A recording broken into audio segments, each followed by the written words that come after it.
Boa tarde. Evangelho segundo o Espiritismo, capítulo 2. Meu reino não é deste mundo. E tem 5 pontos de vista. Então, começa com o trecho de São João, capítulo 18, versículo 33, 36 e 37. Pilatos, tornando a entrar, pois, no palácio, e tendo feito vir Jesus, lhe disse: sois o rei dos judeus? Jesus lhe respondeu: meu reino não é deste mundo.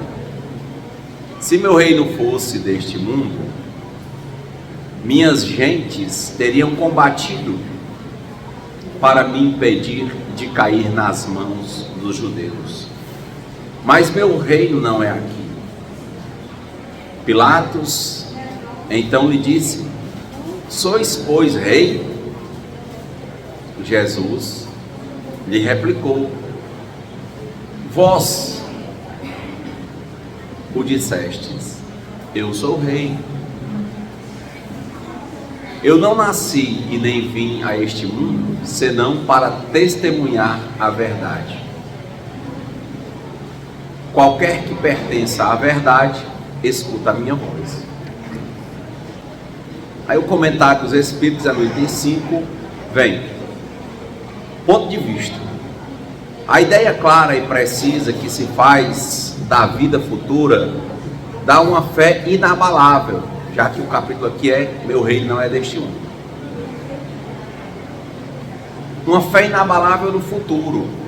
E essa fé tem consequências imensas sobre a moralização dos homens, quando muda completamente o ponto de vista sobre o qual eles examinam a vida terrestre. Isto começa com o trecho de Jesus dizendo que o reino dele não é nesse mundo, quando Pilatos pergunta se ele é rei. E ele diz isso, que se o reino dele fosse ali, ele tinha usado as gentes dele, os anjos dele, né, para o defender. Mas como ali não era o reino dele, então ele diz que não fez assim, né?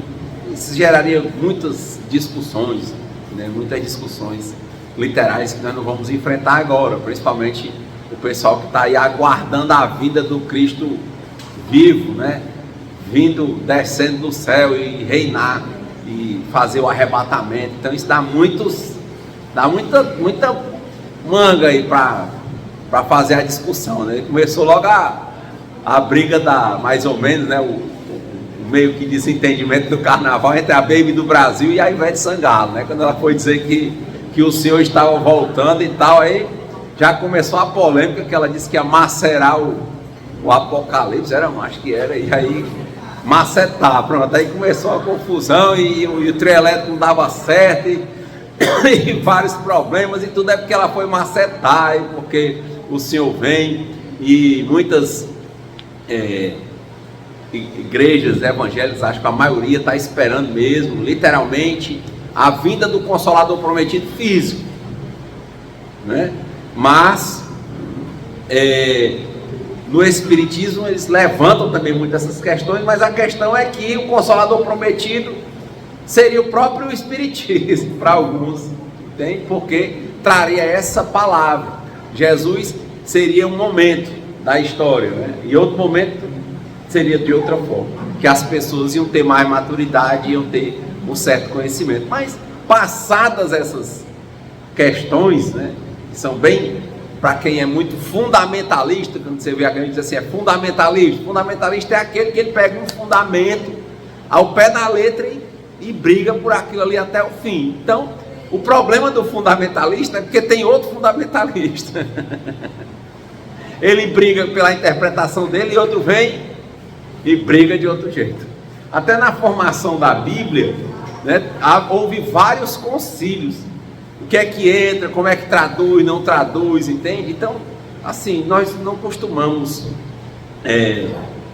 nós que eu digo, eu, né, pessoalmente nos comentários, não costumo levar muito. Eu estou trazendo que existe, né, essas duas linhas, né? Para o Espiritismo, o Consolador prometido está lá em João, quando ele diz que vem o Espírito de verdade. E para muitas Outras linhas que também são evangélico-cristãs estão aguardando a vida do Senhor fisicamente do jeito que ele era, como João, aí já é outro trecho de João, sonhando lá no Apocalipse, né? Aquela coisa dele vir e fazer o mundo ir se acabar em guerras e ele fazer o arrebatamento dos seus, né? Assim, então, basicamente tem essas duas linhas. Somos evangélicos, mas os fundamentalistas evangélicos têm discussão sobre isso, os fundamentalistas católicos têm discussão sobre isso, e os fundamentalistas espíritas devem também ter, mas eu vejo que a maioria tende para discutir o espiritismo a partir de João, do Consolador Prometido, e vir a essa doutrina em que as próprias pessoas iam ter contato com o plano espiritual e não precisava que Deus se fizesse em carne. Então essa basicamente são 3 linhas que, se você for tecer, vai longe, né? E é muito interessante, inclusive, na linha evangélico protestante, muito interessante, que muita gente, às vezes, em certa idade, ou quando adoece, vai mais fácil para a igreja, porque pensa assim: lá eu vou estar lá e na hora do arrebatamento eu vou ser salvo. Né? E eu respeito, é a posição da pessoa. Tem até um racionalista, né? Eu tenho um primo que ele é ateu, e ele é psicólogo, e ele diz assim: é muito mais inteligente acreditar em Deus, porque se Deus existir, ele diz, se Deus existir é ótimo, e se ele não existir, né? Quer dizer, eu vou ganhar o quê? É melhor eu, né, se tiver um arrebatamento, eu acreditando, não, se eu disser que eu acredito, eu ser salvo, do que eu dizer que eu não acredito em nada. Ele diz, mas eu não consigo acreditar. Já é outra linha. E resumindo todas as linhas, o que eu vejo muito, que eu gosto de me fiar na minha conduta, minha reflexão pessoal, é que tem uma passagem que fala que Jesus diz: olha, você não entender nada, faça o seguinte, vá pelo amor. Pronto. Então pronto, aprenda a amar. E aí o amar lá da Torá, que é o Antigo Testamento, basicamente todo, quase, é amar a Deus sobre todas as coisas, amar ao próximo como a si mesmo, que é o segundo mandamento. Mas amar ao próximo, tem que amar a si. Como é que você ama ao próximo como a si se você não se ama? Saber se amar sem ser egoísta. E mais, eu realmente tenho compreendido que quem se ama não tem nada de egoísta. Quando a pessoa demonstra muito egoísmo, egocentrismo, ali é falta de amor. Ali é aquela pessoa que ela pensa que o egoísmo, o egocentrismo dela é exatamente porque às vezes ela é codependente, ela tem uma carência, uma baixa autoestima muito profunda, e ela acha, como ela não se ama, ela se torna escrava da aprovação dos outros. Então ela fica fazendo tudo o que ela acha que vai beneficiar a imagem terrestre dela, para que o povo aprove ela. Ah, o pessoal gosta de gente rica, então eu vou lutar para ser rico, e só vou pensar na minha riqueza, porque ali eu vou me sentir amado aos olhos dos outros.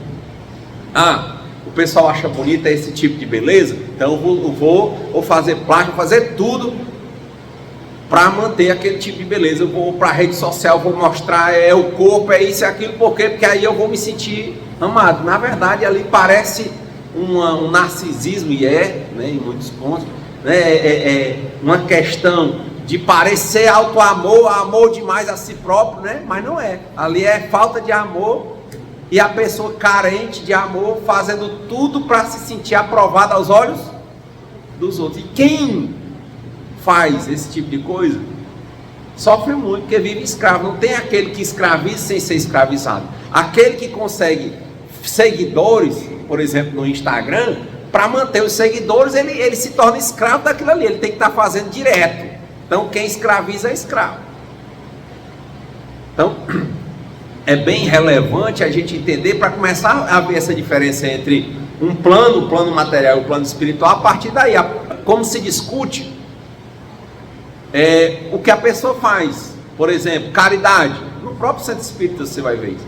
Outro dia eu estava conversando com uma pessoa muito querida, e a pessoa faz tudo pela família, pelos pais, né? Então tem os seus pais têm demência, né?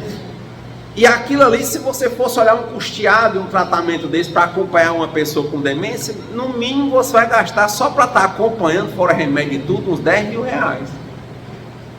E a pessoa olha e diz assim, olha, essa pessoa aqui não fez nada na vida e gosta de estar aqui cuidando dos pais. Não entende que se aquela pessoa ali não tivesse, ia ter que ter uns 10 mil reais, porque um home care, e nem todo plano vai ter home care, e nem todo plano de saúde vai entregar, tem que ter turnos ininterruptos, tem que ter 3 pessoas por turno, para fazer tudo pela pessoa.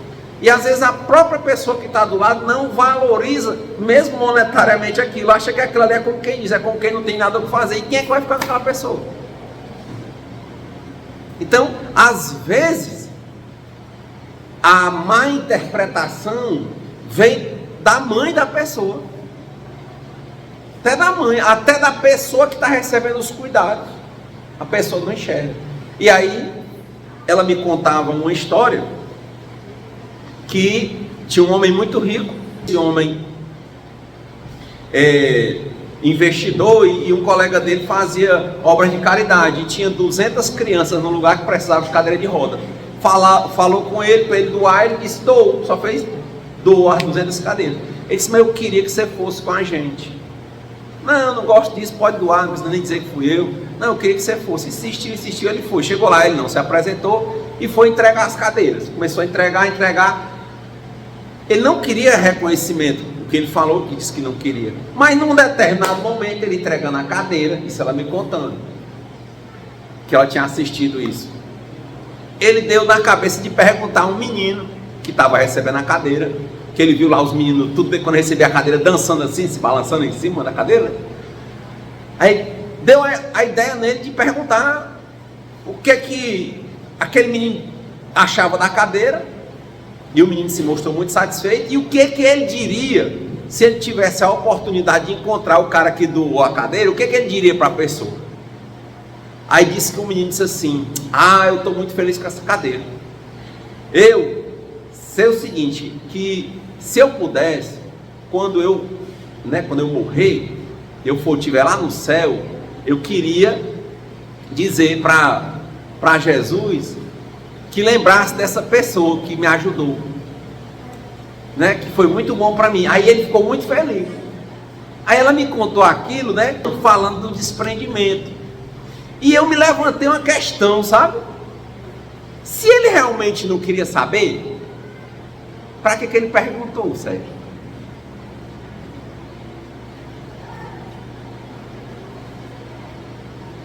E vai que cai na boca de uma criança que diz uma mentira, por exemplo, uma brincadeira, diz, não vai vender essa cadeira.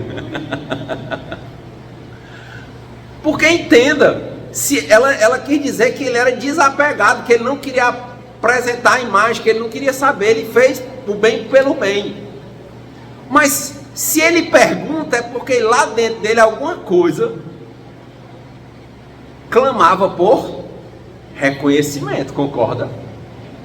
É diferente. Você está gostando dessa cadeira? Estou. Agora, o que você diria se você tivesse a oportunidade de ver o cara que te deu essa cadeira? Ou seja, ali há um sinal de que aquela pessoa pode ser que estivesse esperando algum nível de aprovação ou não. E eu disse a ela, não estou julgando, eu estou refletindo para que eu olhe para os meus atos.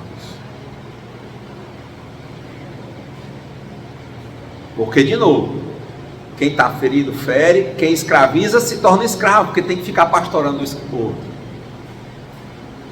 Ele foge. Se eu faço uma coisa, se eu dou com a mão sem que a outra saiba, ou seja, se eu faço uma coisa de forma desprendida, de verdade, nem na essência do meu ser eu tenho o interesse de saber o que é que a pessoa acha. Eu faço porque eu acho que é o correto e ponto. Aí ela disse assim, então isto é uma discussão sobre humildade? Eu disse, o pior que eu acho que não é uma discussão sobre humildade. Isso é uma discussão sobre liberdade. Por quê? Porque se ele faz sem esperar uma resposta de confirmação, que a probabilidade é de confirmar. Quem está precisando de uma cadeira e ganha. Se ele não está precisando, ele está livre. Ele fez e pronto. Mas se ele precisava da resposta, entenda, a resposta foi boa e ele ficou alegre ou triste? Alegre. Mas se ela fosse ruim, ele ia ficar triste. Ou seja, ele era, na verdade, numa primeira linha de observação, ele tinha uma carência pela aprovação alheia. Entenda, é o que eu disse para ela, eu não estou criticando, parabenizo a pessoa que deu, mas entenda, ele está escravo da aprovação, e ele poderia dar as coisas e ser liberto. Dei, está dado. Não me importa, dei e pronto. Aí que a linha tende de encontrar a diferença entre a gente valorizar demais as coisas materiais ou não. É interno, gente. É interno. Um dia, há muitos anos, eu estava visitando uma casa de imóveis. Aí a mãe ia dar toda a mobília nova da casa da filha. E chegou lá e ela foi com a filha. E a menina escolheu uma coisa e a mãe dizia assim, não, essa não é desse jeito não. Aí teve uma hora lá que chegaram a um dissenso num determinado móvel. Aí a mãe dela disse assim, aí ela disse, não mãe, eu quero é esse. A mãe dela, não, é para ser o outro.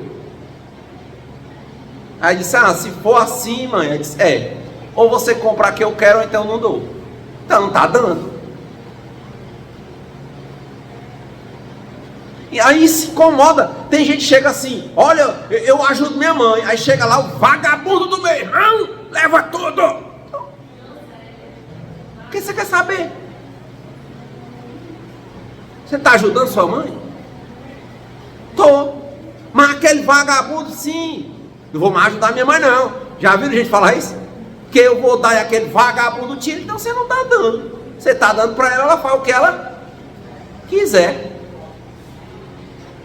Entende como é tênue? Ali, então, havia não um desejo de doação, mas de manipulação. Eu vou dar as coisas a ela, viu? Vou dar. Mas quando aquele vagabundo vier aqui, eu vou ter moral para dizer a ela, não deixa ele entrar aqui não.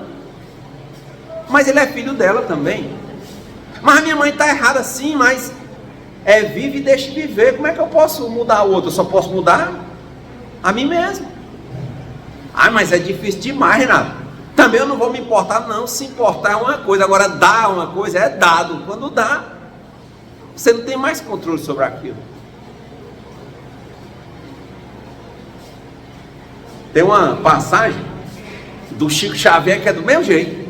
Perguntam no programa da Hebe.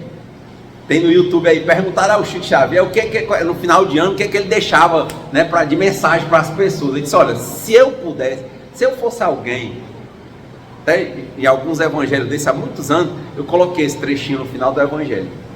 Ele diz assim, se eu fosse alguém, se eu pudesse dizer alguma coisa, eu dizia às pessoas nesse fim de ano, só que amem como Jesus nos amou. Jesus nos amou de uma forma tão desprendida, que ele não quis sequer a compreensão dos outros. Quer dizer, ele não estava atrás, a pessoa dizia assim, não é assim, ele disse, olha, esse aqui é o meu papel. Não faz assim, mas esse é o meu papel.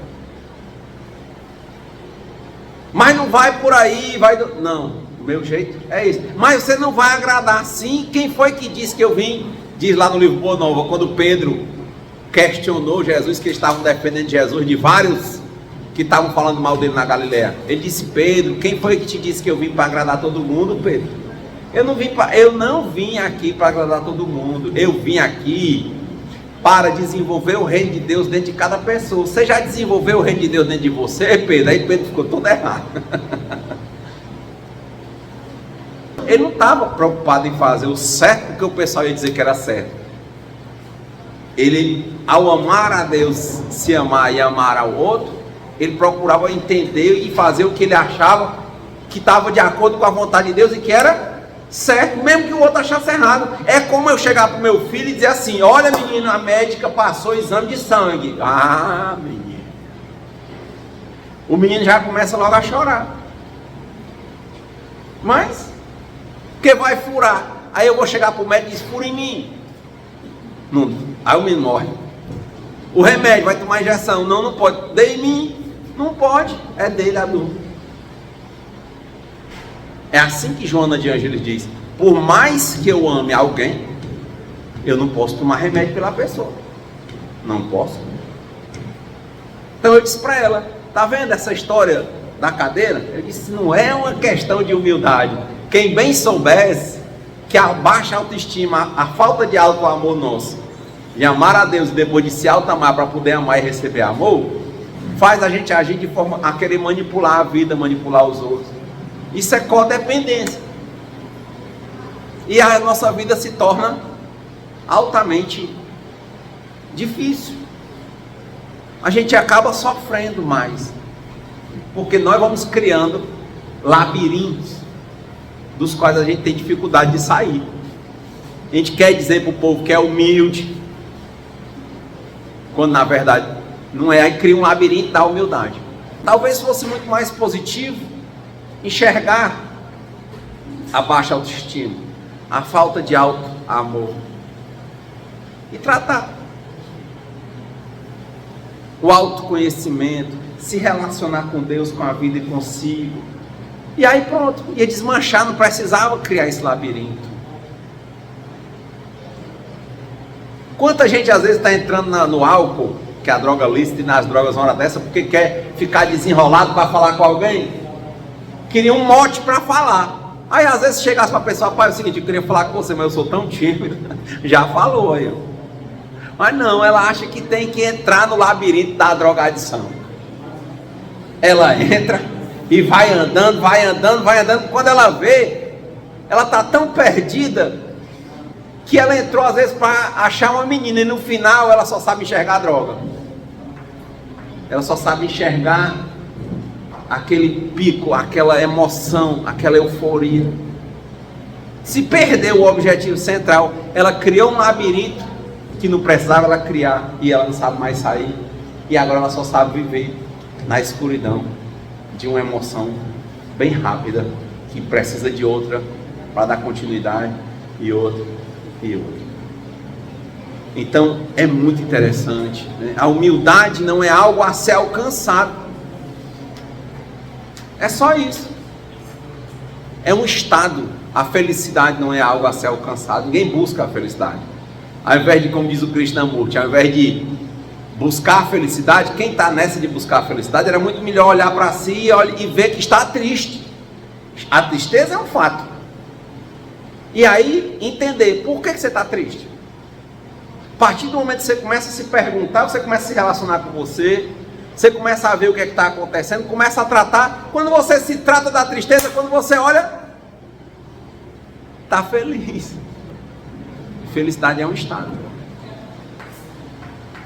Não é buscável, mas a tristeza é tratável, é observável. Às vezes o tratamento é só ver. Às vezes a pessoa está com raiva de outra é por inveja. Ela coloca várias outras questões, porque ela acha que inveja os outros podem ter dela, ela não pode ter inveja de ninguém. É impressionante, quanto mais a gente nega, é porque mais a gente tem. É um primeiro padrão de codependência, negar. Mas quando a pessoa olha e diz assim: eu estou com inveja. Rapaz, aquilo ali, olha, inveja é uma parte de mim. Ela começa a ver a inveja sem dizer que ela é boa ou que ela é ruim, mas enxerga, o nome disso é inveja, ponto. Aquilo começa a se transformar. E sem ela mandar a inveja embora, e sem ela dizer que a inveja está certa ou errada, ela muda, se transforma. Por isso, às vezes, eu me questiono quando eu vejo o Evangelho falando da vida futura. Porque é a origem da filosofia, né? Espiritismo é um misto de filosofia, ciência e religião. A origem da filosofia é assim: o homem percebeu que era finito, que ele morria. Aí ele começa a pensar, porque filosofia, filos é amigo, sofia é da sabedoria. Então quando ele entende que vai morrer, aí ele começa a pensar qual é a melhor forma de viver. Filosofia. Tem grandes instituições hoje que tentam usar a filosofia para a vida diária, como Nova Acrópole. Grande palestrante, professora Lúcia Helena Galvão, muitas palestras boas por aí, né? Quer dizer, muito interessante, você se entende. Aí diz, a filosofia é isso, aplicar no dia a dia. Aí você pega o Evangelho, fazer o Evangelho é o quê? Se observar para mudar a conduta íntima, reforma íntima. Porque reto compreender, o Buda dizia, para o reto pensar, para o reto falar, para o reto agir. Ele falava do nobre óctuplo caminho, né? 8 passos para caminhar bem na vida. Essa discussão ligada a futuro é nessa linha. No Evangelho, na minha compreensão, é isso. Ó. Olha, a vida futura quer dizer, quando você morrer, a morte faz parte da vida. A morte faz parte da vida. Mas na hora que você morrer, esse corpo, tudo que você conhece vai mudar. Então, vamos aprender. Como disse o Chico, dou aos outros o direito de serem como quiserem, mas eu tenho o dever de ser melhor do que eu mesmo a cada dia, sem ter a pretensão de ser melhor do que ninguém. Bom. Mas só que é o que eu estou dizendo, assim, que eu observo é que a discussão, na verdade, é que a vida é uma só. Há uma pluralidade de existências, que a gente chama de reencarnações, que são para nos ensinar. Nós vamos nos burilando, melhorando, não só entre encarnações, entre uma e outra, mas nas encarnações, principalmente nelas. Então não tem o que falar de futuro. Que futuro? Eu sou um espírito vivo agora e para sempre. Ponto. Então eu tenho que mudar quando? No futuro? Não, hoje. Por mais, diz o André Luiz, né, que você não possa voltar atrás e fazer um novo começo, qualquer um pode começar agora e fazer um novo final. Que futuro? Agora. Essa história do futuro é para você entender a linha filosófica, é mais uma dimensão. São dimensões. São dimensões. Pode ser que a gente esteja vivendo vários futuros agora. Aí isso é só a ficção científica explica, né? Essas questões de mundos quânticos, realidades paralelas, está cheio nos documentários. É isso, você pode estar em vários lugares. Quando o pessoal fala que Cristo, para quem mescla Deus com Cristo, né? O Espiritismo não, Cristo é um Espírito que é o melhor exemplo que a gente poderia ter contato que Deus mandou para nós. Para o Espiritismo, grosso modo, é assim, não é Deus. Ele é um Espírito de um alto nível evolutivo. Mas, ao mesmo tempo, ele poderia ser Deus. Porque Deus tem o dom da ubiquidade. Ele pode estar em qualquer lugar. Isso é que é legal. Eu não posso, mas Deus pode. Quem assistiu um filme muito bom, eu gosto de ficção porque às vezes materializa o que a gente quer dizer. Tinha um filme chamado Watchmen, que tinha o Dr. Manhattan todo azul. Alguém assistiu o Watchmen? O Manhattan, a mulher dele ficou com raiva porque ele estava namorando com a mulher. Quando ela levantou, ele também estava montando uma máquina ao mesmo tempo. Ele estava em 6 lugares ao mesmo tempo e ainda estava na lua. Como eu vou entender? Bom, Deus é ubiquidade. É isso que faz com que Deus esteja em todo lugar. Raul Seixas dizia, né, em Gita: saiba que eu estou em você. Deus dizendo, mas você não está em mim. Quer dizer, eu estou em tudinho. Aí eu entendo quando o Divaldo Franco, e eu acho que o Divaldo não entendeu a concepção dos hindus sobre Deus. Porque quando Rama, num dos clássicos da literatura indiana, do Ramayana, dizem que Rama era a encarnação de Vishnu, né? Que lá tem um Deus, tem uma trindade, o Deus que cria, Brahma, um que mantém, Narayana, Vishnu, e o que transforma, que é ligado à morte, que é Shiva. Eles diziam, Rama era Deus, porque Deus estava lá e estava cá, e estava em todo lugar. Na cultura indiana, há algum tempo, tinha um guru chamado Satya Sai Baba. E o Divaldo foi levado pelo Hermógenes, que foi o homem que trouxe essa parte de yoga para o Brasil. E o Hermógenes era muito ligado ao Satya Sai Baba. E ele gostava do Divaldo, tinha uma proximidade, organizaram uma caravana para levar o Divaldo para falar com o Sai Baba. E ele foi. E o Divaldo, quando conseguiu se aproximar do Sai Baba, aí ele disse que o Divaldo fala na palestra, né, que o Sai Baba disse assim, você vê Deus em mim? Aí o Divaldo, não. Compreensão, né? Mas se Deus tem a ubiquidade, Deus está onde? Eu podia dizer, vejo, que Deus está onde? Em todo lugar. Como é que pode? Eu não posso sim, mas Deus pode. Ora, é por isso que você é criatura e Ele é o Criador. Não é você que faz o jogo. Era como eu queria explicar para o meu filho outro dia. Ele viu um desenho que a metade era homem e a metade era mulher. Ele queria dizer que ali necessariamente estava se discutindo homossexualidade. Eu disse não, porque no mundo existem pessoas que nascem com sexo indefinido, que a gente chamava de hermafrodita, não é isso? Meu amigo, para botar na cabeça de uma criança de 8 anos que é um hermafrodita, se não entra nem na sua. Mas existe. Existe homem. Não. É mulher não. É indefinido. Ele nasce com os órgãos dos dois sexos. Como é que pode? Sim, meu amigo, eu vou dizer o quê? Vai estudar e veja. Sei lá como é que pode. Meu Deus, Jesus andou sobre as águas. Eu estava lá no Mar da Galileia. Aí eu andei, né? Sobre as águas, mas de barco. É claro, né? Mas a pessoa assim, não pode andar sobre as águas. Aí o cara fizeram um teste, ficava correndo e passando por cima. Aí tem um calango, tipo um calango, lagarto. Que o bicho, o nome dele é Jesus, é Jesus. Por quê? Porque ele corre e ele dá bem umas 8 a 10 passadas em cima da água. Como é que pode, se o calango não faz? Mas eu não faço sim, você não é calango, também não é Jesus. Pois eu peguei uma pedrinha de telha e mostrei pro meu filho, ó. Peguei a pedra e joguei ela assim, ó. Tchum, ela saiu quicando, ó. Tchum, tchum, tchum, tchum, em cima da água. Mas rapaz, pois é, navio também não sobe. Mas como é que faz? Bom, eu não sei. Faz.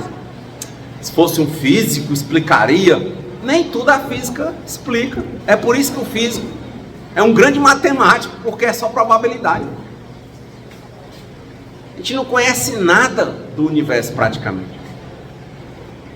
Eu adorava uma série, adoro ainda, né? Começou nos anos 60, né? 66, chama Star Trek, que era Jornada nas Estrelas. Tinha o Capitão Kirk, o Spock, né?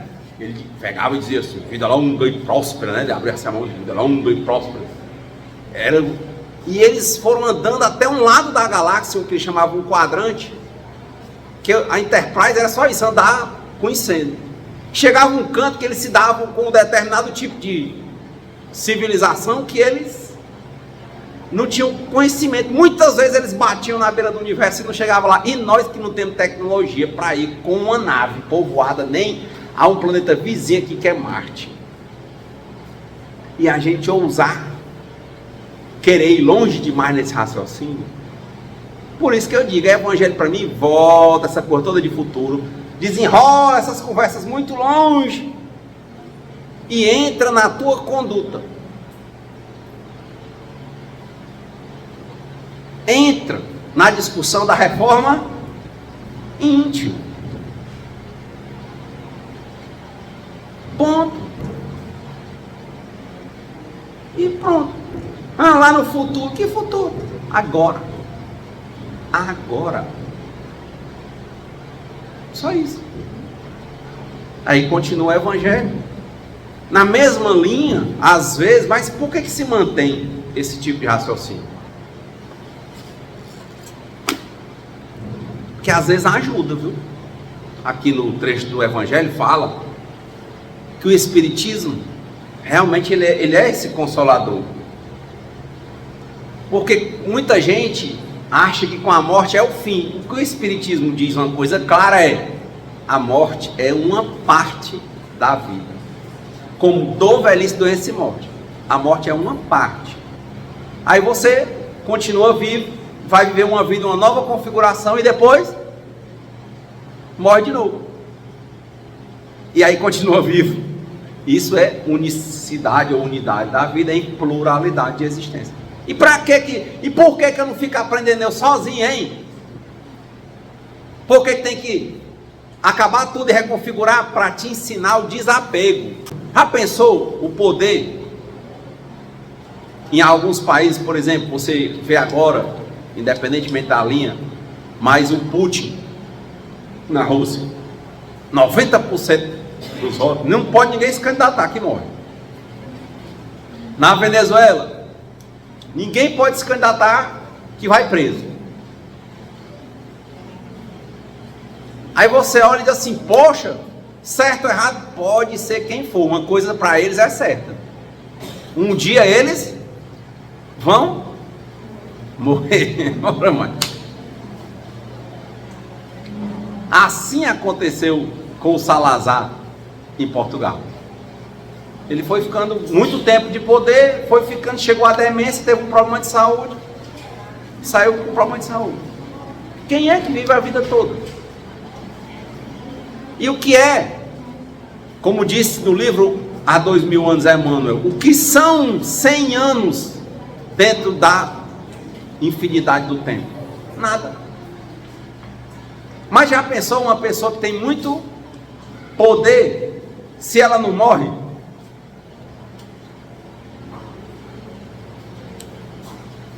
O apego dela ao poder. Porque você vai, eu tenho o poder de matar, eu tenho que... Imagina César, em Roma, um general, venceu o triunvirato, venceu tudo, chegou ao imperador. Aí um dia no Senado, acho que tipo enteado dele, o Brutus, vai e ajuda no assassinato de César. Cadê César? Até hoje, rei, né? É Kaiser, rei, morre. Então, ao mesmo tempo que o Espiritismo é um alento, porque mostra que o espírito não morre, o que é que fica? Vão os anéis e ficam. O que é os dedos para nós? São as experiências. Na verdade não é nem experiência, melhor nome, é o aprendizado. Viver é aprender. Qual a finalidade da vida? Aprender. Aprender a ter e aprender a perder. Aprender a depender quando a gente nasce, não é assim? E depois aprender a ser independente. E depois de ser independente, aprender a depender de novo. Não é não? Poxa, cara, eu andava de 4 pés, não sabia falar, dependia de tudo da minha mãe e do meu pai. Aí na hora que eu começo a andar sozinho, trabalhar, ter meu dinheiro, minha vida, minha família, ajudar meus pais, aí eu chego aos 40, aos 50, aí minha mãe adoece, meu pai morre, aí meu filho vai embora, aí eu começo a ter demência também, aí eu começo a andar de 4 pés de novo, começo de 3, de bengala, depois de 4, depois não sei mais de nada, e eu estou vivendo igual eu nasci, mas o pessoal tem preconceito com o idoso. Quando eu era bebezinho, o pessoal botava no braço e botava cheiroso, mas eu só era cheiroso porque bebê gofa, faz cocô, faz xixi, se não banhar direto, fede não. Aí a menina com o bebê, se não banhar, fede não? Fede. Aí a pessoa diz, coisa para feder é velho. É? Se não tomar banho. Mas se ele não pode tomar banho, se ele for banhado igual um bebê, cheira, meu filho. E muito. Meu pai é super cheiroso. Convido qualquer um, ver o velho cheiroso é meu pai. Que a minha mãe e minha irmã tratam ele de uma forma impressionante. É banho. Ele está acamado há uns 5 anos, nunca teve um escário. É banho, é shampoo, é creme, é não sei o que. Meu amigo, cheira que é um bebê. Toma banho de manhãzinha, de noite o homem é cheiroso. Qual a diferença? Era a velhice? Não, era o banho. Ora, mano. É uma lição que meu pai me deu. Agora eu mesmo me cheiro, quando eu passo assim, e tá bom não, vou tomar banho. Ora. Não precisa ficar fedendo. É um ciclo. O mesmo ciclo. Alguém pode dizer assim, mas o bebê a gente bota no braço. Mas hoje com a tecnologia, por exemplo, meu pai tem um guincho de elevar humano. Levanta ele no guincho aqui, vai para a cadeira, vai para a rede, tudo no guincho. Tem deles elétrico, tem uns que você bota aqui só um negócio na perna, levanta, ele corre a casa todinha, vai para o banheiro se a pessoa tiver lucidez. O peso resolve de outra forma. Mas o resto é a mesma coisa. O que a pessoa faz de cocô é o que ela come. Ora, mas tudo igual. Mas para aceitar dor, velhice, doença e morte, tem que aceitar a morte como uma parte da vida e não como um fim. Aí vai entender bem direitinho de amar o bebê quando nasce e achar lindinho, e amar o idoso quando fica demente. E sabendo que ele sendo cuidado, ele também fica cheiroso e bem bonzinho. É isso, ó, o ponto de vista no Evangelho. Se você vai fazendo isso, mas por que a pessoa dá um bocado de gente jovem quando vê uma criança fica correndo na casa para andar com o menino? Já viram gente assim? Tem as vizinhas novas, aí nasce um bebê, aí começa um bocado de menino, eu vou dar uma volta com ele, né? Não? E por que o pessoal não faz isso com o idoso? Por que a porta do idoso, a maioria o caso é isolamento? Ah, mas minha mãe não fala mais. Sim, menino, e o bebê que tu carrega fala? Ele não fala. É uma forma equivocada, irrealista de compreender as coisas, Marcos. Compreende errado, pensa errado, fala errado e faz errado. Então o que eu tenho que fazer agora? Mudar o pensamento. Compreender certo, pensar certo, falar certo e fazer certo. E quem faz certo, dá certo. Mas não. Até um certo tempo da demência do meu pai, a minha mãe brigava com ele. Aí eu disse, mãe, ele agora é um bebê. Parecia que não valia nada, mas agora ela chama assim, bebê. Bom, foi bom, que ao menos ela não briga mais. É o bebê mesmo. Vira um bebê. Ótimo. A gente termina como a gente começou. Só maior. Nem tão maior, né? Mulher, por exemplo, tende a perder estatura, massa óssea, não é assim, né? Mulher ficando pequena. Mais comum na mulher do que no homem. Então, bebê. Mas reflitamos como é que nós corremos para ver os jovens, bebês, e corremos da presença dos bebês idosos. A mesma coisa. Cocô, xixi, quietinho, não fala, não entende. Aí, mas Renato, então, se eu entendesse essa história do reino de Deus não é desse mundo, no sentido de que mas eu tenho que viver em equilíbrio, mas mais importante é a questão espiritual. Ser melhor do que eu mesmo. Eu tenho que vencer muitas compreensões equivocadas na minha cabeça.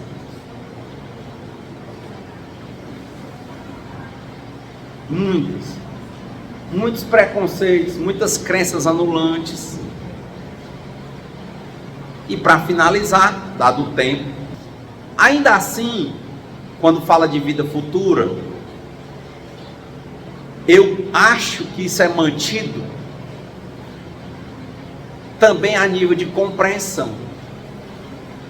Não é para a pessoa dizer, só vou mudar amanhã. A nível de compreensão, isso é mantido, porque a voz da sabedoria, diz o Hermes Trismegisto, vai chegar ao ouvido do entendimento. Cada pessoa vai ter um nível de escuta. Eu tenho certeza que 99% das pessoas estão escutando as coisas que eu estou dizendo, cada um escutando de um jeito, porque tem conhecimento diferente. E aí, por exemplo, quando fala de vida futura, isso aqui é muito importante quando você trata com suicidas. Porque o suicida está tendo um problema decorrente provavelmente da neurose dele, né? dele do egoísmo, dele querer que as coisas sejam como ele quer e não aceitar as coisas como elas são.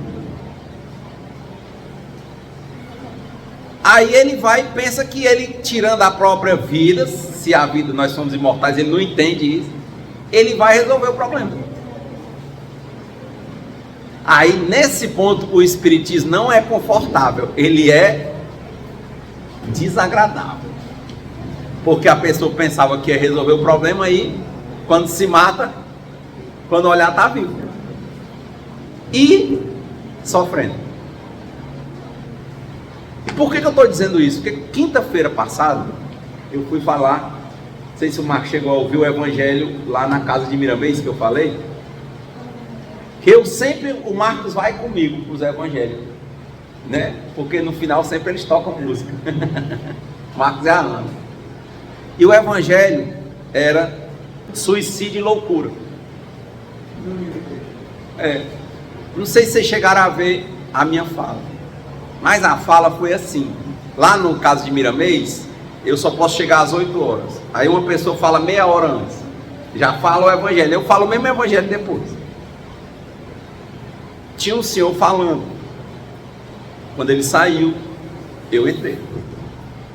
Quando eu entrei, na plateia, que eu li o tema suicídio e loucura, que o senhor antes de mim tinha explicado, né, que a vida não cessa.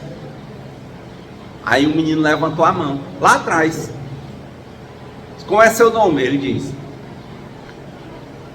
Aí ele disse, eu disse, quantos anos você tem? Ele disse, 12 anos. Ele disse, diga o que você quer falar. Ele disse, eu tentei o suicídio hoje, mas não deu certo, né? Só que depois que eu ouvi esse senhor, isso, o senhor que me antecedeu, que estavam falando apenas que a vida futura, a vida não cessa, ele disse, agora eu fiquei muito inquieto, porque eu pensava, eu tenho muita raiva de ir para a escola, e estava lá, a minha mãe e minha avó me obrigaram a ir para a escola, estava a mãe dele do lado, né? E eu achei que se eu cometesse suicídio ia resolver isso. Mas aquele senhor estava só dizendo aí que o futuro eu vou continuar vivo, aí não ia resolver nada. Aí agora eu estou mais inquieto. Aí eu comecei a explicar e ele, ó, saiu pela esquerda, igual olhando a montanha. Mas eu acho que ali, aquele evangelho falando de futuro, que aquele senhor inspirado por Deus falou, ele mostrou que o espírito não morre, que a vida não cessa. Talvez já tenha resolvido uma parte dos problemas daquele menino. E eu achei muito interessante. Por isso que eu estou falando aqui que a questão é o presente, mas essa discussão de futuro também ela é muito válida. Porque salvou o menino. Olha, que ele talvez ia continuar. Ele disse, eu não consegui hoje, mas eu já estava pensando como era outro jeito que eu ia fazer. Aí ele disse, esse senhor aí falou que não morre. Aí ficou falando, eu acho assim, será que morre mesmo? Não morre? Eu disse, eu acho que não morre não. É pior. Aí eu perguntei, você já ouviu, porque tem uma audionovela, Memória de um Suicida, né? Ou leu? Não, porque não é para minha idade, minha mãe assim não deixa. Mas você vai ver outras questões de quem comete o suicídio e continua vivo. Então, eu achei nesse ponto, né, apesar de eu trabalhar o espiritismo presente na minha vida, quer dizer, não é o espiritismo, tanto faz qual é o nome. Hoje de manhã me convidaram, passei a manhã no culto evangélico. Se me chamarem, eu vou. A questão não é a religião. Até já fizemos um evangelho aqui falando nisso, né? O que eu compreendo é assim, melhor que religião é religiosidade, que é religar-se consigo mesmo constantemente. Então, foi bom para a compreensão o modo de escutar daquele menino. Ele queria pôr o fim e não tinha fim. Eu comecei a mostrar vários casos que a pessoa tenta e não dá certo, ainda fica sofrendo em vida. Ele estava com medo de sofrer depois que o suicídio der certo. Eu disse, gente que tenta e não morre. Aí comecei, por isso que o evangelho que está lá, loucura e suicídio, tem vários casos que eu conto de gente que tentou e ficou com um problema maior, porque além do problema emocional, ficou com problema de saúde. Então, é importante, nós não fomos feitos para morrer. A morte é uma parte da vida que é muito útil para o nosso aprendizado, para que a gente aprenda a se desapegar, amar sem escravizar. Entender que, como diz a música, tudo é do Pai. É que é só um jogo para a gente aprender. Deus vai nos colocar nas posições que vão nos gerar maior aprendizado, maiores desafios. Então, viver. Renato, o que você acha que é o sentido da vida para você? Só esse, aprender. Aprender o quê? O primeiro mandamento não é amar Deus sobre todas as coisas? Primeiro aprender quem eu sou, que eu não sou o criador, que eu sou criado, saber qual é esse sentido, o que é que Deus quer para mim. Aí eu penso, quando tem um problema na minha vida, como diz o pastor Armando, bispo lá da IBC, diz assim, o que Deus está te dizendo, o que você vai fazer com isso? O que Deus está me dizendo com isso? Então, estou aprender a entender o que Deus está me dizendo e o que é que eu vou fazer com isso. Para que eu vá e não peque mais, para que eu consiga sair de Sodoma e Gomorra na história e não olhar para trás, para que eu possa, como Paulo, dizer, Senhor, o que queres que eu faça quando eu cair cego? E quando Deus disser, eu levar a minha vida inteira tentando fazer. Foi assim a vida de Paulo? É isso. Então, que Deus nos conceda a serenidade necessária para aceitarmos as coisas que nós não podemos modificar. Coragem para mudar aquelas que nós podemos e sabedoria para distinguir a diferença. E que seja sempre feita a vontade de Deus antes da nossa. Muita paz e boa semana.